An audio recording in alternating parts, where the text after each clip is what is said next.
ब्राह्मण प्रणीत चातुर्वर्ण्याचा सिद्धांत जन्मावर आधारलेला होता. ब्राह्मण प्रणीत म्हणजे ब्राह्मणांनी बनविलेला जो चातुर्वर्ण्याचा सिद्धांत होता तो जन्मावर आधारलेला होता. ब्राह्मण म्हणजे ब्राह्मण आईबापांच्या पोटी जन्माला येणारा मनुष्य. वैश्य म्हणजे वैश्य आईबापांच्या पोटी जन्माला येणारा मनुष्य. क्षत्रिय म्हणजे क्षत्रिय आईबापांच्या पोटी जन्माला येणारा मनुष्य. आणि शूद्र म्हणजे शूद्र आईबापांच्या पोटी जन्माला येणारा मनुष्य. ब्राह्मणांच्या मते माणसाचे मोठेपण त्याच्या जन्मापेक्षा दुसऱ्या कशावरही अवलंबून नाही. मनुष्याला जन्मानेच मोठेपण प्राप्त होते असे ब्राह्मणांचे मत होते. चातुर्वर्ण्याप्रमाणे हा सिद्धांतही भगवान बुद्धाला घृणास्पद वाटत असे. घृणास्पद म्हणजे घृणा करण्यास योग्य असा वाटत असे. त्याचा सिद्धांत म्हणजे भगवान बुद्धांचा सिद्धांत ब्राह्मणी सिद्धांताच्या अगदी विरुद्ध होता. त्याच्या सिद्धांताप्रमाणे म्हणजे भगवान बुद्धांच्या सिद्धांताप्रमाणे माणसाचे मोठेपण त्याच्या जन्मावर अवलंबून नसून त्याच्या अंगच्या योग्यतेवर अवलंबून आहे. ज्या प्रसंगी भगवान बुद्धाने आपला हा सिद्धांत मांडला तो प्रसंग विशेष महत्वाचा आहे. एकदा भगवान अनाथपिंडकाच्या जेतवनारामात राहत होते. एके दिवशी दुपार होण्यापूर्वी हातात भिक्षापात्र घेऊन त्यांनी श्रावस्ती नगरात भिक्षेसाठी प्रवेश केला. त्यावेळी होमाग्नी प्रज्वलित करून यज्ञाची तयारी चालली होती. होमाग्नी म्हणजे होम हवनामधील अग्नी प्रज्वलित करून यज्ञाची तयारी चालली होती. भिक्षाटन करता करता भिक्षाटन म्हणजे भिक्षा मागण्यासाठी घरोघरी फिरणे. असे भिक्षाटन करता करता भगवान अग्निक नावाच्या ब्राह्मणाच्या दारी आले. त्याच्या घरात होमाग्नी पेटला होता. आहुतीची तयारी चालू होती. आहुती म्हणजे होमातील अग्नीमध्ये अर्पण करावयाच्या वस्तू किंवा प्राणी, म्हणजे त्या होमामध्ये वस्तू किंवा प्राणी अर्पण करण्याची तयारी चालू होती. भगवंतांना आपल्या दाराशी येताना पाहून अग्निक रागाने म्हणाला, हे केशकुंचिता, थांब, तेथेच थांब. केशकुंचिता म्हणजे वक्र किंवा कुरळे केस धारण करणाऱ्या, तेथेच थांब. हे करंट्या भिक्खू, तेथेच थांब. करंट्या म्हणजे अभागी किंवा वाईट नशिबाच्या भिक्खू, तेथेच थांब. हे दीन वृषला, दीन म्हणजे गरीब किंवा द्रव्यहीन म्हणजे ज्याच्याकडे धन दौलत नाही असा दीन वृषला. वृषल म्हणजे बहिष्कृत, ज्याला समाजाच्या बाहेर टाकलेला आहे असा. हे दीन वृषला बहिष्कृत माणसा, तेथेच थांब. ब्राह्मणाचे हे शब्द ऐकून भगवान म्हणाले, हे ब्राह्मणा, वृषल म्हणजे बहिष्कृत कोणाला म्हणावयाचे?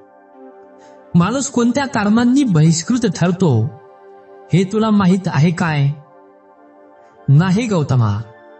कोणाला वृषल म्हणजे बहिष्कृत म्हणावे आणि कोणत्या कारणांनी मनुष्य वृषल म्हणजे बहिष्कृत ठरतो हे मला काही माहिती नाही. भगवान त्याला म्हणाले, वृषल म्हणजे बहिष्कृत कोणाला म्हणावयाचे याचे ज्ञान तुला झाल्यास काही वावगे होणार नाही. यावर अग्निक ब्राह्मण म्हणाला, त्याचे ज्ञान मला व्हावे याचा जर आग्रहच तू धरीत आहेस तर सांग, तुला काय सांगायचे आहे ते सांग. ब्राह्मणाची संमती मिळताच भगवान म्हणाले, जो मनुष्य स्वभावाने राजीट, दीर्घद्वेषी म्हणजे क्षमा न करता द्वेष करत राहणारा, दुर्गुणी, निंदाप्रिय, निंदा म्हणजे दुसऱ्याचे दोष सांगणे, दुसऱ्याबद्दल वाईट बोलणे, अशी निंदा ज्याला प्रिय आहे तो निंदाप्रिय, आणि मिथ्या दृष्टी म्हणजे असत्य दृष्टी, आणि वंचक, वंचक म्हणजे लबाड किंवा फसवणारा आहे त्याला वृषल म्हणजेच बहिष्कृत समजावे.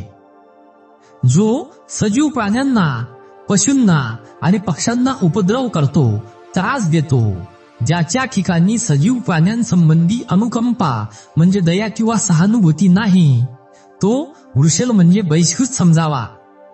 जो खेड्यापाड्यांना वेळा घालून त्यांचा नाश करतो, जो अत्याचारी म्हणून प्रसिद्ध आहे, तो वृषल म्हणजेच बहिष्कृत समजावा. जो गावात अथवा जंगलात परक्याचे धन चोरीने हिरावून नेतो, तो वृषल किंवा बहिष्कृत समजावा. जो ऋण घेऊन पळून जातो म्हणजे कर्ज घेऊन पळून जातो किंवा फेडीची मागणी केली असता मी तुमचे काही लादत नाही असे म्हणतो, तो वृषल म्हणजे बहिष्कृत समजावा. जो एखाद्या क्षुद्र वस्तूच्या वासनेने म्हणजे अतिशय तुच्छ नगण्य अशा वस्तूच्या वासनेने म्हणजे लालसेने वाटसरूला लुबाडतो व प्रसंगी त्याची हत्याही करतो, तो वृषल म्हणजेच बहिष्कृत समजावा. जो साक्षीच्या वेळी म्हणजे पुराव्याच्या वेळी स्वतःसाठी किंवा दुसऱ्यासाठी किंवा द्रव्य लाभाच्या आशेने म्हणजे धन दौलत मिळेल या लाभाच्या या लोभाच्या आशेने खोटे बोलतो, तो वृषल म्हणजे बहिष्कृत समजावा. जो संमतीने अथवा बलात्काराने आप्त म्हणजे जवळचे किंवा नातेवाईक अथवा मित्रांच्या स्त्रियांशी मर्यादातिक्रमण करतो म्हणजे मर्यादा ओलांडून कृत्य करतो, तो वृषल म्हणजे बहिष्कृत समजावा.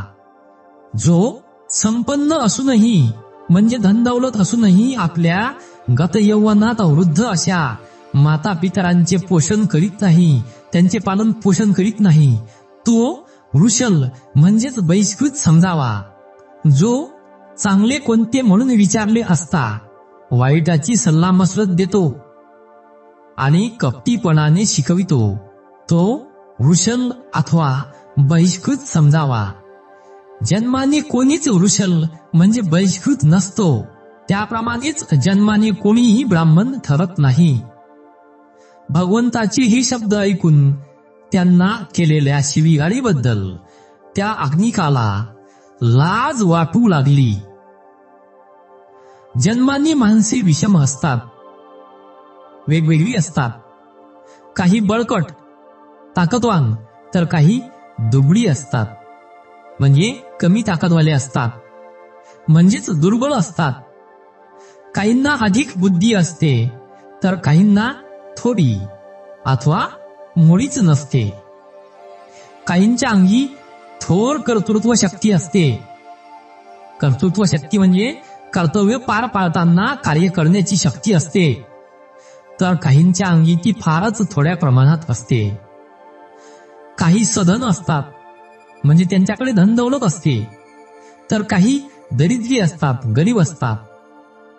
या सर्व प्रकारच्या माणसांना जीवन संघर्षात प्रवेश करावयाचा असतो. या जीवन संघर्षात विषमता ही स्वाभाविक स्थिती आहे म्हणजेच नैसर्गिक स्थिती आहे असे मानले तर दुबळ्यांची स्थिती असहाय्य होईल. विषमता जीवनाचा नियम करून चालेल काय? विषमता जर जीवनाचा नियम केला तर या नियमाचा परिणाम म्हणजे जीवन संघर्षात जे योग्यतम ते टिकतील म्हणजे संघर्ष करण्यास जे योग्य आहेत ते टिकतील. असा असल्यामुळे काही लोक वरील प्रश्नाचे उत्तर होकारार्थी घेतात. परंतु प्रश्न असा आहे की संघर्षात जे योग्यतम ते समाजाच्या दृष्टीने श्रेष्ठतम ठरतात काय? म्हणजेच जे संघर्षामध्ये टिकण्यास योग्य असतात ते समाजाच्या दृष्टीने श्रेष्ठतम असतात काय? याला कोणीही होकारार्थी उत्तर देऊ शकणार नाही.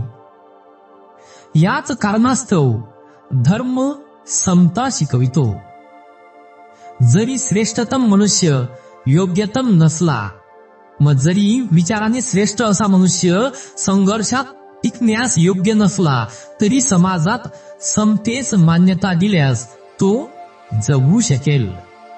समाजाला जर कोणाची गरज असेल तर ती श्रेष्ठतम पुरुषाची, योग्यतम पुरुषाची नव्हे. याच कारणास्तव मुख्यतः धर्म समतेच्या तत्वाचा पुरस्कार करतो. धर्म समतेचे तत्व शिकवितो. हा बुद्धाचा दृष्टिकोन आहे. यास्तव जो धर्म समता शिकवित नाही तो स्वीकारणीय नाही, तो स्वीकारण्यास योग्य नाही, असे त्याचे म्हणणे होते. म्हणजे भगवान बुद्धांचे म्हणणे होते. स्वतःला सुखी करण्यासाठी दुसऱ्याला दुःखी करा, अथवा दुसऱ्याला सुखी करण्यासाठी स्वतःला दुःखी करा, अथवा स्वतःला आणि दुसऱ्यालाही दुःखी करा. अशा तऱ्हेच्या कर्माचा उपदेश करणाऱ्या धर्मावर तुम्ही विश्वास ठेवाल काय? त्यावर श्रद्धा ठेवाल काय?